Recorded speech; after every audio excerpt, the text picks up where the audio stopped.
Thank you, Mr. Chairman. I would like to repeat my colleague's question to you. Thank you for being here to answer these questions and for your service. Was Edward Snowden a traitor to the United States of America? Senator, I will also repeat my answer. He broke the law. You said earlier that you were offended by a question that my colleague from Kansas asked, which I think was his duty as somebody on this committee to fulfill his responsibility to advise and consent. We are not here to be a rubber stamp for the President of the United States. So let me ask you again, do you believe, as the chairman of this committee believes, as the vast majority of members of our intelligence agencies believe, that Edward Snowden was a traitor to the United States of America? Senator, if confirmed as Director of National Intelligence, I will work with you to make sure that there is not another Snowden-like leak. Media. It's not a moment to propagate theories, conspiracy theories, or attacks on journalism in the United States. This is when you need to answer the questions of the people whose votes you're asking for to be confirmed as the Chief Intelligence Officer of this nation. As my colleague said, this is not about you. It's about the people that serve the intelligence agencies of the United States. Is Edward Snowden a traitor to the United States of America? That is not a hard question to answer when the stakes are this high. Senator, as someone who has served in yes uniform, or no, is Edward Snowden a traitor to the United States of America?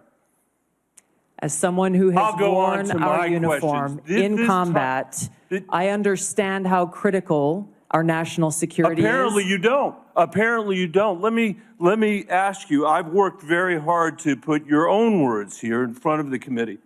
Not, fake news, not conspiracy theories on the internet, but the actual things that you have said. On February 23rd, 2022, at the very moment that Russian tanks were rolling across the peaceful border of Ukraine for the first time, you tweeted at 11:30 p.m. your time, "This war and suffering could have easily been avoided if Biden administration / NATO had simply acknowledged Russia's legitimate security concerns regarding Ukraine's becoming a member of NATO." Did you say that, yes or no? I believe you're reading my tweet, Senator. Yes is the answer. A few months later, you said on your podcast, and I quoted it, quote, "But this regime change war against Russia that the U.S. and NATO are waging via their proxy in Ukraine didn't begin when Putin invaded Ukraine. They had their eyes set on this objective long before that." Did you say that, yes or no? I believe you're reading my tweet. Thank There's you. a lot the answer more. Is yes. You're quoting a podcast that provided much more context. I'm happy to have a context. conversation with the chairman about whether I'm taking anything out of context. I don't think I am. And your answer is yes.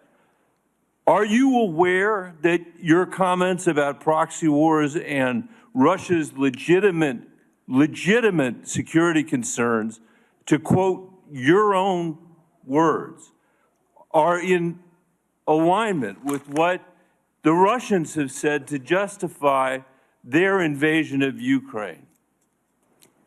Yes or no? Senator, I don't pay attention to Russian propaganda. So my goal is to speak the truth, the answer is regardless of whether Thank you like it or not. I'll take it. That's fine. You said you are used to speaking truth to power. Yes. I'm shocked to hear you now say that you are agreeing.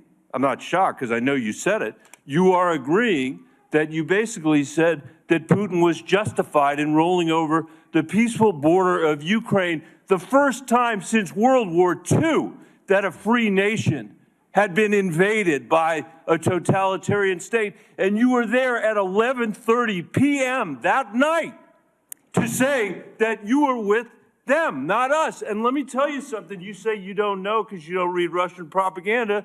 Russian state TV then aired your comments. Did you know that? Senator, I think you should also quote the statement that I made criticizing Putin for his invasion of Ukraine. What I would say, Mr. Chairman, with the last, it's up to all of us. We're the Senate. We get to decide whether we're going to confirm this nominee. Obviously, we didn't select this nominee.